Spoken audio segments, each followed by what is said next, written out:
Africa Content TV.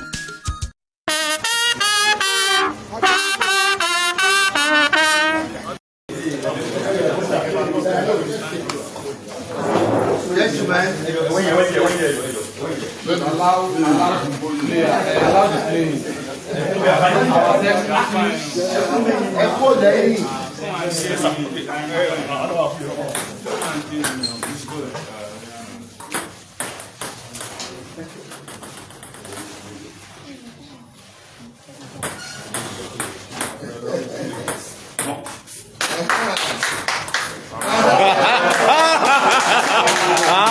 Kábíyèsí kọ́kọ́ fòde jẹ́ ní oró pé wọ́n.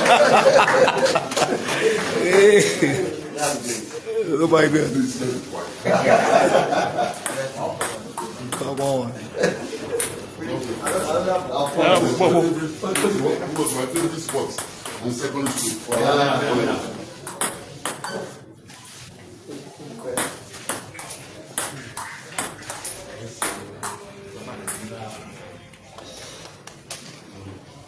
My eyes.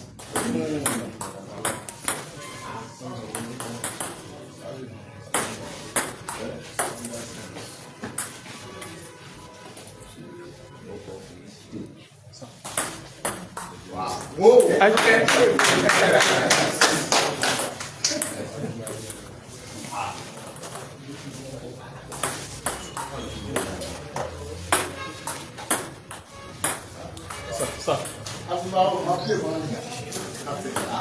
What do you have? Captain Pursuit. Captain.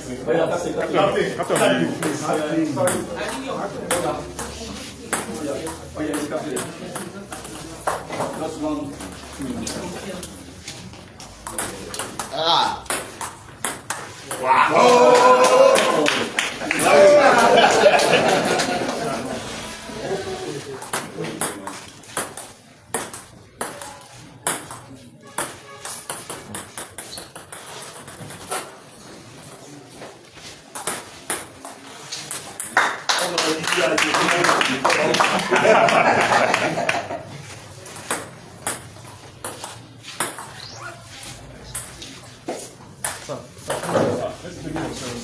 No. Time is not there. It's just only nothing.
My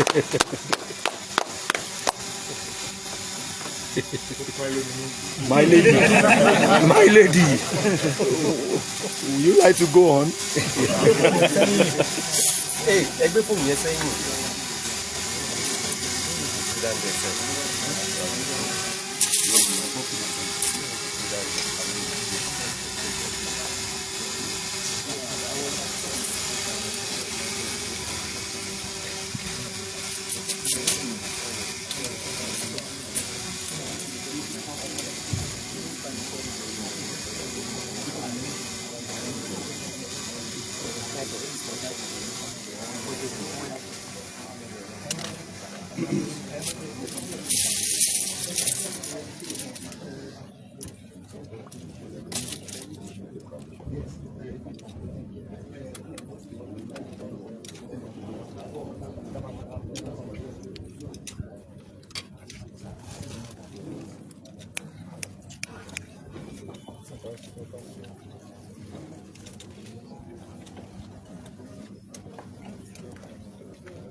Please, see. Go to my scholars.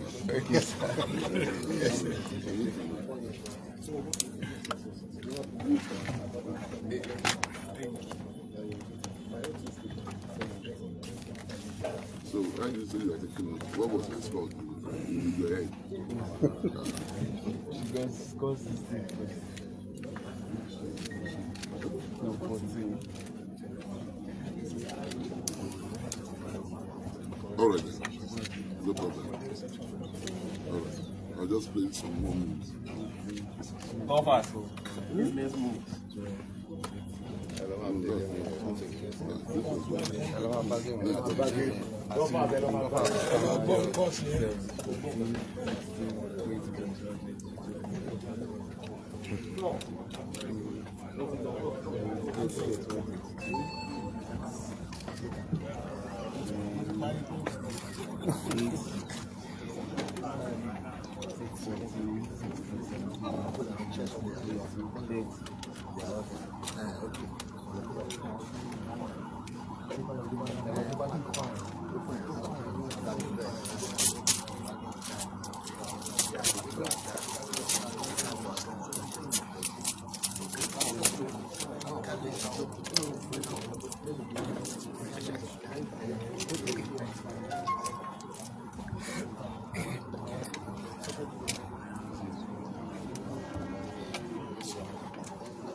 don't know you do.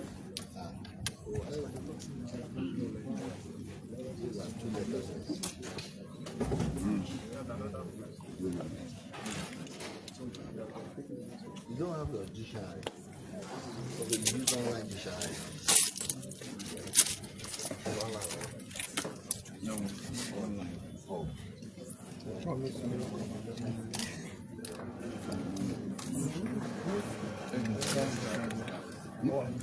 Let's check it out.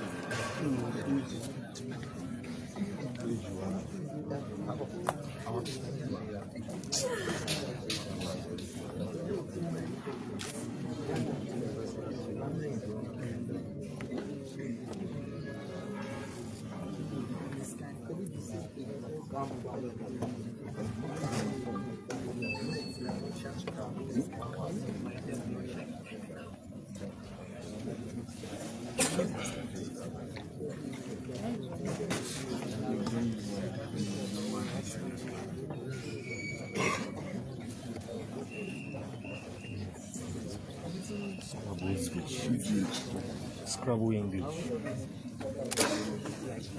Two you have. Writing your song. Scrabble English. This one from we have study dictionary.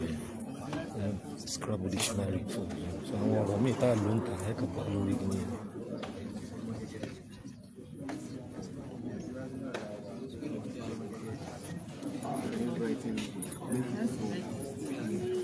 Where is the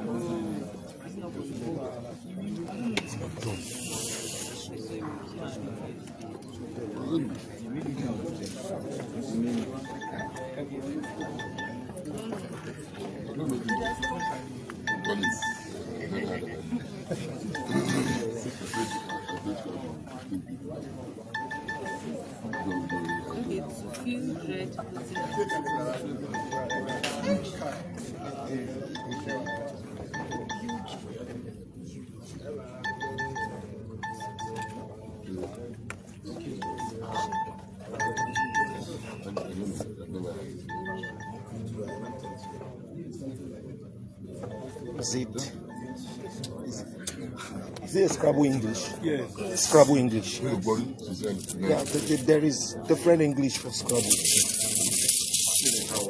2-letter words. It's the Scrabble English. you know, before they do water,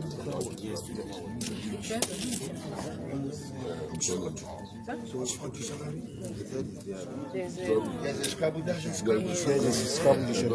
So it depends on the Scrabble dictionary. Some dictionary are So English. is a new is a new word into Scrabble. the No. updated The Scrabble. English is always coming up with new words every year. So if you don't follow it, you don't know the word.